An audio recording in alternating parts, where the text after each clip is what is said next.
হুম। এই মুহূর্তে আমাদের সাথে আছেন তৃণমূল কংগ্রেসের বহুদিনের মুখপাত্র অরূপ চক্রবর্তী মহাশয়। দাদা, প্রথমত কেমন আছো এখন, এই যে ভোট পরবর্তী সময় কেমন আছো? রবীন্দ্রনাথ বহুদিন আগে লিখে গিয়েছিলেন, আজকে তো রবীন্দ্র জয়ন্তী। মনেরে আজ কহ যে ভালো মন্দ যাহাই আসুক সত্যরে লাও সহজে। সত্যকে যদি সহজভাবে নেওয়া যায় তাহলে ভালোই থাকা যায়। আচ্ছা আচ্ছা, বেশ। এই যে সহজভাবে নেওয়া না নেওয়া নিয়ে কথা উঠলো যখন, কিছুক্ষণ আগে আমরা দেখতে পেলাম মমতা বন্দ্যোপাধ্যায় তার বাড়ির সামনে থেকে এই যে রবীন্দ্র জয়ন্তী উৎসব, সেখানে বললেন যে বিজেপিকে হারাতে গেলে যত পশ্চিমবঙ্গে দল আছে, যত শক্তি আছে, সেটা লেফট হতে পারে, আলট্রা লেফট হতে পারে, সবাইকে একসাথে সংগঠিত হওয়ার জন্য তিনি ডাক দিলেন। এবার সেটা কতটা এখন গিয়ে মনে হয় যে যুক্তিযুক্ত? দেখুন, বিজেপি সদ্য একটা ম্যান্ডেট নিয়ে এসছে। সেই ম্যান্ডেট আমার অপছন্দ হতেই পারে, কিন্তু সেই ম্যান্ডেটে বিজেপির এখন কিছুদিন হানিমুন পিরিয়ড চলবে। এটা স্বাভাবিক। যে কোনো রাজ্যে বা যে কোনো দেশে যখন একটা এই ধরনের ম্যাসিভ চেঞ্জ হয় তখন বেশ কিছুদিন একটা হানিমুন পিরিয়ড থাকে। কিন্তু বিজেপি এমন একটা মতাদর্শে বিশ্বাস করে যেই মতাদর্শটা ভারতের বহুত্ববাদের সাথে সম্পূর্ণভাবে সম্পৃক্ত নয়। সুতরাং বিজেপি সেই মতাদর্শকে ইমপ্লিমেন্ট করার যখনই চেষ্টা করবে, বাংলার মাটি যারা চিরকাল প্রতিবাদের মাটি হিসেবে পরিগণিত হয়েছে, সেই মাটি থেকেই অটোমেটিক্যালি তার বিরুদ্ধে বিদ্রোহের সূচনা হবে, এবং এটা ইনভেরিয়েবলি সেই সূচনা হবে। কিন্তু মমতা বন্দ্যোপাধ্যায় যেটা বলেছেন, আমার ধারণা যে এটা তো সত্যি কথা। আজকে সারা ভারতবর্ষের বুকে প্রায় অধিকাংশ রাজ্যই, দক্ষিণ ভারত ছাড়া বাকি প্রায় সারা ভারতবর্ষের অধিকাংশ জায়গায় বিজেপি তার আগ্রাসী থাবা সেটা ইমপ্লিমেন্ট করে ফেলেছে, এবং বিজেপিকে কার্যত একা রক্ষা কারোর পক্ষে আর সম্ভব হচ্ছে না। শেষ বাস্তিল দুর্গ ছিল পশ্চিমবঙ্গ, পতন হয়ে গেছে। তো যখন বিজেপিকে এককভাবে একক শক্তিতে রক্ষা যাচ্ছে না, সেই জায়গায় দাঁড়িয়ে বিজেপিকে রুখতে গেলে যে অল্টারনেটিভ, যেটা দীর্ঘদিন আগেই ইন্ডিয়া ব্লক তৈরি হয়েছিল, কিন্তু ইন্ডিয়া ব্লকের মধ্যেও সমস্যা ছিল। মানে কেরালায় কংগ্রেসের সাথে সিপিএম লড়বে, অথচ ইন্ডিয়া ব্লকে কংগ্রেস আর সিপিএম হাত ধরাধরি করে চলবে। তো এই একটা স্ববিরোধের জায়গা সবসময় ছিল, এবং যেটা স্বাভাবিক। জাতীয় প্রেক্ষিত আর আঞ্চলিক প্রেক্ষিত তো কন্ট্রাডিকশন আসেই। সেই জায়গায় দাঁড়িয়ে মমতা বন্দ্যোপাধ্যায় আজকে বলেছেন, আমার মনে হয় এটা গ্রাউন্ড রিয়ালিটির জায়গা থেকে উনি বলেছেন, কিন্তু ইট ইজ টু আর্লি। এখন বিজেপি সদ্য ক্ষমতায় এসছে, শপথ গ্রহণ হয়েছে, এখনও মন্ত্রিসভার বৈঠক হয়নি। বৈঠক হোক, তারা যে প্রতিশ্রুতি বাংলার মানুষকে দিয়েছেন সেই প্রতিশ্রুতিগুলো তারা পালন করতে পারছেন কিনা দেখি। কারণ ইতিমধ্যে তারা এমন সব প্রতিশ্রুতি দিয়ে রেখেছেন যেগুলো পালন না করলে মানুষ কিন্তু মুখ ফেরাবে। যেরকম অন্নপূর্ণা ভাণ্ডারে ৩,০০০ টাকার প্রতিশ্রুতি, বা ধরুন 7th পে কমিশন, পুরো সময়ের দিয়ে দেওয়া। এইগুলো যদি বিজেপি সত্যি সত্যি পালন করতে পারে তাহলে কিন্তু বিজেপির সামনেও বড় রাস্তা আছে যে আগামী দিন পশ্চিমবঙ্গ স্মুথলি, কারণ পশ্চিমবঙ্গে ওরা পোলারাইজেশনটা তো খুব সফলভাবে করতে পেরেছে, এবং বিশেষ করে হিন্দু ভোট কনসলিডেশন, যেটা দীর্ঘদিনের আরএসএস এর এজেন্ডা, সেই এজেন্ডা খুব সফলভাবে রূপায়িত হয়েছে। তার পিছনে কে দায়ী, কে ক্যাটালিস্ট, এইসব কাটাছেড়ার বাইরেও আরএসএসের যে দীর্ঘদিনের এজেন্ডা সেটা সাকসেসফুলি ইমপ্লিমেন্টেড। এইবার হচ্ছে আসল পরীক্ষা বিজেপির। আমি পাহাড়ের চূড়ায় উঠে গেছি, পাহাড়ের চূড়ায় থাকতে পারবো কি না, তার জন্য হোয়াট দে প্রমিসড তারা সেটা ডেলিভার করতে পারছে কি না, সেটার জন্য এখন অপেক্ষা করা উচিত। 2011-তে যখন তৃণমূল ম্যাসিভ ম্যান্ডেট নিয়ে এসেছিল, তৃণমূলেরও কিন্তু প্রথম 1 বছর 2 বছর 3 বছর অ্যাজ সাচ সেই রকম অ্যান্টি ইনকামবেন্সির মুখে পড়তে হয়নি। তো আমার মনে হয় বিজেপি এখন কিছুদিন এই অ্যাবসলিউট পাওয়ারটাকে এনজয় করবে, কিন্তু যেই প্রমিস, যেই প্রতিশ্রুতি নির্বাচনের আগে তারা দিয়েছিল, সেটা ডেলিভার করতে না পারলে কিন্তু বাংলার মানুষেরও মোহভঙ্গ হবে।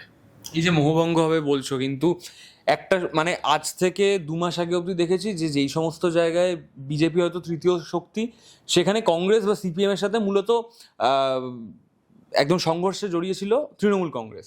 সেখানে দাঁড়িয়েই যখন মমতা বন্দ্যোপাধ্যায় বলছেন যে সিপিএমকে ডাক দিচ্ছেন, বা যারা লেফট, আলট্রা লেফট, তাদের যখন ডাক দিচ্ছেন, তোমার কি সত্যিকারের মনে হয় যে সত্যিকারের আসলে তারা এই ডাকটা শুনবে?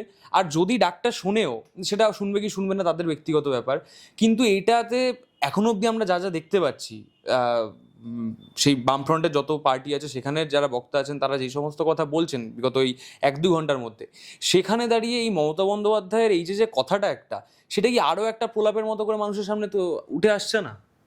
না দেখুন, বামফ্রন্টগতভাবে শুনবেন কি না সেটার থেকেও আরও একটা জিনিস আছে, যে ধরুন আজকেই যদি আমাকে বলা হয়, আমি চিরকাল সিপিএম এসএফআইয়ের সাথে লড়াই করে বড় হয়েছি, আজকেই যদি আমাকে বলা হয় যে সিপিএমের নেতা, প্রচুর সিপিএমের নেতার সাথে আমার ব্যক্তিগত ভালো সম্পর্ক, সেটা মুখপাত্র থাকার সুবাদে হতে পারে বা এমনি সৌজন্যের সুবাদে হতে পারে। যেমন আমার বাড়ির পাশেই থাকেন পার্থপ্রতিম বিশ্বাস, আমার টালিগঞ্জেরই ক্যান্ডিডেট হয়েছিলেন।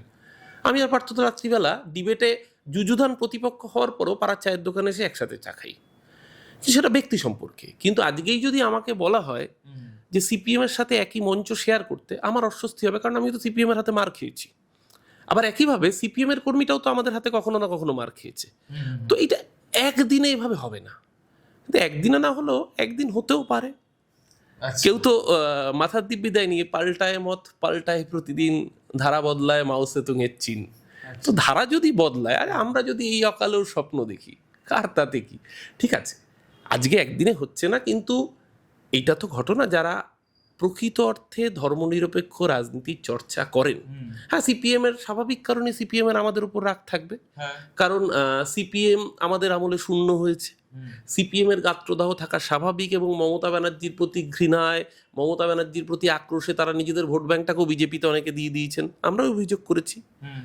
এবার সিপিএম বলেছে ভোটার কার্ড কেনা নয়, তো এই ন্যারেটিভ কাউন্টার ন্যারেটিভ থাকবে, সিপিএম এর রাগ থাকবে, এটা স্বাভাবিক। আবার আমাদেরও রাগ ছিল, সিপিএম এর হাতে আমরা অত্যাচারিত হয়েছিলাম 2001-এর সিঙ্গুর, এই কেশপুর চমকাইতলা, 2006-এর সিঙ্গুর, 2007-এর নন্দীগ্রাম থেকে শুরু করে, তারও আগের একের পর এক ইনসিডেন্ট, বানতলা থেকে শুরু করে, আমাদের বারাসাত থেকে শুরু করে, উত্তরবঙ্গ একাধিক জায়গা থেকে শুরু করে সারা পশ্চিমবঙ্গে কংগ্রেসের কর্মী বা তৃণমূলের কর্মীরা অত্যাচারিত হয়েছিল। তো it is not a easy task.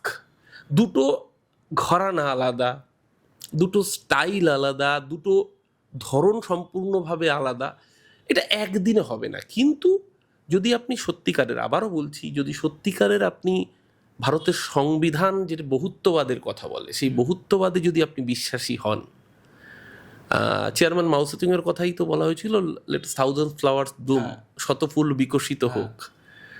তো যেখানে শত দল অর্থাৎ পদ্ম বিকশিত হয়ে গেছে, তাহলে উল্টো দিকে না শত ফুল বিকশিত আজ না হোক, যদি একদিনও হয়। গ্রেটার এভিল, লেসার এভিল, অনেক তত্ত্ব, তার কাউন্টার ন্যারেটিভ ইত্যাদির বাইরে উঠেও আমার ধারণা অদূর ভবিষ্যতে গোটা ভারতবর্ষে একদিকে বিজেপি থাকবে, আর একদিকে বিজেপি বিরোধী মতাদর্শের দল থাকবে। এবার সেখানে মতের অমিল, মতানৈক্য থাকবে, যেরকম কেরালায় রয়েছে কংগ্রেস ভার্সেস সিপিএম, রাজ্যেও থাকবে কনফ্লিক্ট। সেই কনফ্লিক্টকে কতটা সাইডে সরিয়ে রেখে ঐক্যবদ্ধভাবে বিজেপি বিরোধী লড়াইটাকে শক্তিশালী করা যায়, সেটা কিন্তু একটা এক্সপেরিমেন্ট শুরু হবে পশ্চিমবঙ্গ থেকে। বুঝতে পারছি। আচ্ছা বেশ, এই কথা না হয় গেল, কিন্তু ইতিমধ্যে আমরা যা দেখেছি বিগত 3-4 দিনে, যবে থেকে তৃণমূল কংগ্রেস এই যে এত খারাপভাবেই ল্যান্ডস্লাইড যেটা হলো, সে তারপর থেকে যে একাধিক নেতৃত্ব, যারা কিছুজন প্রবীণ নেতৃত্ব, কিছুজন একদম ছাত্র যুব থেকে উঠে আসা কম বয়সের, তারা বারবার এই তৃণমূলের যে অন্তঃসার শূন্য হয়ে যাওয়া, সেটার পেছনে অভিষেক বন্দ্যোপাধ্যায়কে দায়ী করেছেন, যে তার পার্টির প্রতি যেই সমস্ত পদক্ষেপ নিয়েছিলেন, অথবা আইপ্যাকের যে একদম কড়াভাবে যে আইপ্যাক পার্টির মধ্যে বসে গেছিলো, এই সমস্ত বিষয়ে অনেক কথাবার্তা শুনেছি, আমরাও কিছু মানুষের সাথে কথা বলেছি, কভার করেছি, সেগুলো মানুষজন দেখেছে। তো এইটা নিয়ে তোমার বক্তব্য কি? দেখুন, প্রত্যেক ইন্ডিভিজুয়াল তার মতো করে মত প্রকাশ করতেই পারেন, কিন্তু যারা আজকে মত প্রকাশ করছেন, আমি তাদের মতকে সম্মান রেখেই বলছি। হ্যাঁ, আমরা ভোটে হেরেছি, আমরা ভোটে পরাজিত হয়েছি, মানুষ রায় দিয়েছে আমাদের বিপক্ষে। আজকে যদি সেই রায়টাকে ধারণ করতে না পারি, তাহলে আগের জয়গুলো মিথ্যে হয়ে যায়। আজকের এই হারটাকে যদি অ্যাকসেপ্ট করতে না পারি, তাহলে এতদিনের জেতাগুলো আমাদের জেতা ছিল না। 11তে মানুষ ম্যান্ডেট দিয়েছিল, 16তে মানুষ জিতিয়েছিল, 21এও মানুষই জিতিয়েছিল। পঞ্চায়েত পুরসভায় নিশ্চিতভাবে অভিযোগ উঠেছে, অভিযোগের কিছু অংশে সারবত্তা রয়েছে, কিছু অংশে অতিরঞ্জিত অভিযোগ রয়েছে, কিন্তু 11, 16, 21, 24, 14 নির্বাচন সবকটাতে আমরা জিতেছি, শুধু 19-এ হাড্ডাহাড্ডি লড়াই হয়েছিল। তাহলে আজকে হারটাকে অ্যাকসেপ্ট করতে না পেরি যদি রাতারাতি আমি সুর বদলে ফেলি, আর কারা বলছেন অভিষেক ব্যানার্জিকে টার্গেট করছেন? হ্যাঁ, হতে পারে অভিষেক ব্যানার্জির সিদ্ধান্তে হয়তো কিছু ভুল ছিল, তার স্টাইল অফ অ্যাপ্রোচ, তার পলিটিক্যাল অ্যানালিসিসের জায়গা।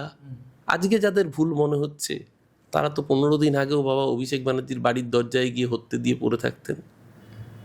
2 মাস আগেও তো তারা দাদা, লিডার, ক্যাপ্টেন, বস ছাড়া কোনো কথা বলেননি। তো অভিষেক ব্যানার্জি নিশ্চিতভাবে তার রাজনৈতিক ভুল থাকতে পারে, কিন্তু রাতারাতি রাত পোহালেই অভিষেক ব্যানার্জি খারাপ হয়ে গেছে, মমতা ব্যানার্জি খারাপ হয়ে গেছে, মমতা ব্যানার্জি যদি ভুল ডিসিশন ভুল থেকে থাকে নিশ্চিতভাবে আজকে মনে হতেই পারে। কিন্তু দল হেরে গেছে, তখন আমার বোধোদয় হলো, তাহলে কি বোধোদয়টা প্রকৃত বোধোদয়, না সুবিধাজনক অবস্থান নেওয়া? আমার যারা এটা করেছেন তাদের ব্যক্তি স্বাধীনতা রয়েছে, মত রয়েছে, আমি বলছি তো, এবং হয়তো আমারও বহু জায়গায় আমারও ক্ষোভ রয়েছে, কেন থাকবে না? একটা দল করেছি, দলের সব সিদ্ধান্ত কি সবসময় সহমত হয়েছি? মুখপাত্র হিসেবে দলকে ডিফেন্ড করেছি, অনেক জিনিস যেটা বিশ্বাস করিনি সেটাকেও ডিফেন্ড করেছি, করতে হয়েছে কারণ আমি দলের কর্মী, দলের অনুগত সৈনিক। আজকে দল হেরে গেছে বলেই সাথে সাথে পাল্টি মারবো, সেটাও কি আমার রাজনৈতিক বিশ্বাসযোগ্যতা খুব একটা বাড়িয়ে তোলে? যারা এটা করছেন তাদের মনে হয়েছে তারা করেছেন, কিন্তু আমার মনে হয় সব কিছুর জন্য একটা ন্যূনতম সময় প্রয়োজন। সেটা না দিয়েই যদি আপনারা এটা করেন তাহলে সেটা সুবিধাবাদী রাজনীতি বলেই কিন্তু আগামী দিনে চিহ্নিত হবে। আচ্ছা, আমার শেষ প্রশ্ন, যে এখন তৃণমূল কংগ্রেসের এখন অবস্থান কি, এবং বাকি চারিদিকে আমরা যা দেখতে পাচ্ছি যেরকম পারিপার্শ্বিক অবস্থান, সেখানে দাঁড়িয়ে তৃণমূল কংগ্রেস কি কি পদক্ষেপ নিতে পারে তোমার কি মনে হয়? আর অ্যাসেসমেন্ট, তোমার যে ব্যক্তিগত অ্যাসেসমেন্ট, সেই অনুযায়ী এত খারাপ তাহলে ফলটা হলো কি করে, যেখানে আমরা 24-এও দেখেছি ভালো ফল করেছে লোকসভায় এত?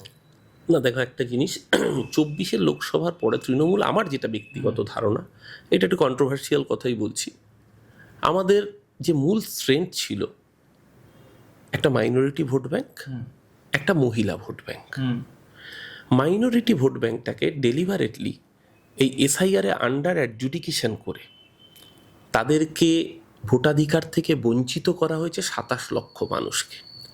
এবং তোমরা দেখেছো অ্যানালিসিস করে যে ট্রাইব্যুনালে যে 1614 জন অ্যাপিল করেছিল তার মধ্যে 1608 জনের নামই উঠে গেছে, মানে 99.6% মানুষ তারা বৈধ নাগরিক যাদের নাম জোরপূর্বক বাদ দেওয়া হয়েছে। 34টা আসন এরকম আসন রয়েছে যেই আসন মাইনরিটি ডমিনেটেড, সেখানে বিজেপি জিতেছে, এবং এই প্রতিটা আসন তৃণমূল জেতে। বেলডাঙ্গাই আমরা দেখেছি। এক্স্যাক্টলি 34টা আসনে এই এসআইআর এর ডিলিশনের ফলে তৃণমূল হেরেছে সরাসরি। তাহলে তৃণমূল যদি 80 থেকে থাকে, তাহলে 80 থেকে আরো 34 যোগ করো, 114। হ্যাঁ, তৃণমূল তাতেও ক্ষমতার বাইরেই থাকছে। কাউন্টিংয়ে কিছু ম্যাল প্র্যাকটিস হয়েছে, যেমন তুমি দেখো এই রাজারহাট নিউ টাউন যেটা রিকাউন্টিং করা হলো, না গোপালপুর না, যেটা নিউ টাউন যেটা রিকাউন্টিং করা হলো রাজারহাট নিউ টাউনে, যেটা সম্ভবত পীযূষ কানোরিয়া জিতলেন, যেটা তাপস চ্যাটার্জি জিতে গিয়েছিলেন 308 ভোটে। তার আগের রাউন্ড পর্যন্ত তাপস চ্যাটার্জি জিতে গেছেন, শুধু লাস্ট রাউন্ডে তাপস চ্যাটার্জি সম্ভবত 1 ভোট পেয়েছেন, আর 316 ভোট পেয়ে 316 ভোটের ডিফারেন্সে জয়ী হয়েছেন। লাস্ট রাউন্ডে বিজেপিকে দেওয়া হয়েছে 600 ভোট, আর সেখানে তৃণমূল পেয়েছে 1 ভোট। মানে এটা স্বাভাবিক, যখন উল্টো দিকে 206 হয়ে গেছে সেই প্রেশার রাখা সম্ভব হচ্ছে না এজেন্টদের পক্ষে। আমি তোমায় বলছি খণ্ডঘোষ বিধানসভা বিষ্ণুপুর লোকসভার মধ্যে পড়ে, ওটা বর্ধমান ডিস্ট্রিক্টের মধ্যে পড়ে, একই সাথে কাউন্টিং হচ্ছে বিষ্ণুপুরের ভেতরে। খণ্ডঘোষ বিধানসভা তৃণমূল জিতেছিল, কাউন্টিং এজেন্টদের মেরে লাস্ট 3 রাউন্ডে বের করে দেওয়া হচ্ছে। কিন্তু তার মানে শুধুমাত্র এটার জন্য বিজেপি জিতেছে তা নয়, বিজেপি তো সকাল থেকে এগিয়েই ছিল। বিজেপি কাউন্টিংয়ে ম্যাল প্র্যাকটিস করেছে বেশ কিছু আসনে, কিন্তু তাতে বিজেপির জয় বা তৃণমূলের পরাজয়টা ডিফারেন্স হতো না। হয়তো বিজেপি সিট অনেক কমতো, 207-এর বদলে বিজেপি হয়তো 160 বা 65-তে থাকতো, কারণ হিসেব মতো স্ট্রেট হয় হিসেবেই দেখা যাচ্ছে 34টা সিট সংখ্যালঘু অধ্যুষিত অঞ্চলে, সেখানে তৃণমূল হেরে গেছে। তাহলে ওই 34 সিটের মধ্যে থেকে তুমি বাদ দিয়ে দাও, 2টো সিট কংগ্রেস জিতেছে, তুমি 30টা সিটই বাদ দাও 206-7 থেকে, তাহলেও গিয়ে 170-এর কাছাকাছি বিজেপি গিয়ে দাঁড়াচ্ছে। তার মানে আমার যে বেঞ্চমার্ক, যেটা মেজরিটি বেঞ্চমার্ক, তার থেকে সামান্য বেশি থাকছে বিজেপি, অর্থাৎ লড়াই কিন্তু শক্তিশালী ছিল সেই জায়গাটা। এর সাথে সাথে মহিলা ভোট তৃণমূলের হাত থেকে অনেকটা চলে গিয়েছে, এবং এইটার জন্য কিন্তু আরজিকর পর্ব অন্যতম দায়ী। আরজিকরে তৃণমূল তো এই ঘটনাটা ঘটায়নি, ঘটনাটা যেই ঘটিয়ে থাকুক পুলিশ তাকে অ্যারেস্ট করেছে সেই লুম্পেনকে, এবং সিবিআইও বলেছে সে অপরাধী। এবার শুনছি আরজিকরের ফাইল আবার খোলা হোক, যদি অন্য কেউ অপরাধী থাকে তাকে অ্যারেস্ট করা হোক। কিন্তু আরজিকরে আগ বাড়িয়ে ব্লেমটা আমরা নিয়েছিলাম এই সন্দীপ ঘোষ নামক ব্যক্তিটিকে প্রমোশনাল পোস্টিং দিয়ে। আচ্ছা, মানুষের মনে বার্তাটা চলে গিয়েছিল যে তৃণমূল হয়তো আড়াল করতে চায়, আমরা ডিফেন্ড করেছি, কিন্তু মানুষ এটা বিশ্বাস করেনি। আজকে মহিলা ভোট চলে গিয়েছে, সেটা করা সম্ভবও তো নয় সব ক্ষেত্রে, সম্ভব না, আমার ন্যারেটিভ তৈরি হয়ে গিয়েছে। এবং বিশেষ করে তখন ওই রকম ফেক নিউজের যখন রমরমা বাজার চলছে, তখন মানুষকে কোথাও আমরা সেই দাবিগুলোকে বৈধতা পাইয়ে দিল এই সন্দীপ ঘোষ মার্কা পোস্টিংগুলো। এই ধরনের কিছু ঘটনা, তারপর নিচু তলায় বেশ কিছু নেতার দুর্নীতি এফেক্ট ফেলেছে। 2021-এ পার্থ চ্যাটার্জির এপিসোড ছিল না, 22শে জুলাই পার্থ চ্যাটার্জির বাড়ি, তার বান্ধবীর বাড়ির তলা থেকে টাকা উদ্ধার মানুষের মনে প্রভাব ফেলেছে। এটা অস্বীকার, আমরা দেখুন, আমরা মুখপাত্র, আমাদের কাজ পার্টিকে ডিফেন্ড করা মিডিয়ায় গিয়ে। তার জন্য আমাদের সোশ্যাল মিডিয়ায় প্রচুর গালিগালাজ হয়, সেটা খুব ইনএভিটেবল, সেটা হবে। কারণ আমার যদি বিরোধী দলে কেউ থাকে, আমার দলের কর্মী সমর্থকরাও তার বিরুদ্ধে বলবে, কিন্তু আমরা মুখপাত্র হিসেবে আমাদের কাজ করেছি। কিন্তু মানুষ কোথাও একটা গিয়ে এই পার্থ চ্যাটার্জি এপিসোড বা জ্যোতিপ্রিয় মল্লিকের মতো ব্যক্তি যার বিরুদ্ধে অভিযোগ রয়েছে, তাকেই আবার টিকিট দিয়ে দেওয়া, তারপরে আপনি ধরুন এই আরজিকরের ঘটনা সামগ্রিকভাবে একটা নেগেটিভ প্রভাব ফেলেছিল, যার জন্য লড়াইটা কিন্তু 50-50 ছিল। সেই 50-50 লড়াইটাকে বিজেপি এসআইআর এবং কাউন্টিং ম্যানিপুলেশন করে লড়াইটাকে 70-30 জায়গায় নিয়ে গেছে। এবং এটা বিজেপির ক্রেডিট, তারা অর্গানাইজেশনালি সেই সেট আপ করেছে, তাদের রাষ্ট্রশক্তি সহযোগিতা করেছে। আমরা সেটাকে রুখতে পারিনি। যখন রুখতে পারিনি, হার স্বীকার করতে হবে। আর আজকে যদি আমি প্রথমেই যেটা বলেছি, আজকে যদি হারকে অ্যাডমিট না করতে পারি, তাহলে এতদিনের জেতাগুলো মিথ্যে হয়ে যায়। সেদিনের জেতাগুলো সত্যি ছিল, আজকের হারটাকেও মেনে নিতে হবে। অনেক ধন্যবাদ। এতক্ষণ আপনারা দেখলেন যে তৃণমূল কংগ্রেসের মুখপাত্র অরূপ চক্রবর্তী মহাশয় কি বললেন। বিভিন্ন রকমের কথা উঠলো, তৃণমূলের ভুলভ্রান্তির ব্যাপারে কথা উঠলো, যেই পদক্ষেপগুলো হয়তো পার্টির পক্ষ থেকে না নিলেই হয়তো আজকে ভালো হতো। তাছাড়া কথা উঠলো আরজি করের ব্যাপারে, কথা উঠলো পার্টির অভ্যন্তরীণ যে সমস্ত সমস্যা, এবং অবশ্যই মমতা বন্দ্যোপাধ্যায়ের যে বিগত 1-2 ঘন্টা আগে যেই আমরা বক্তব্য দেখেছি সেইটার বিষয়ে। আপনাদের বক্তব্য এই বিষয়ে কি, সেটাও জানাতে ভুলবেন না। ক্যামেরায় মোহিতের সাথে নির্ণয়, হাউ, কলকাতা।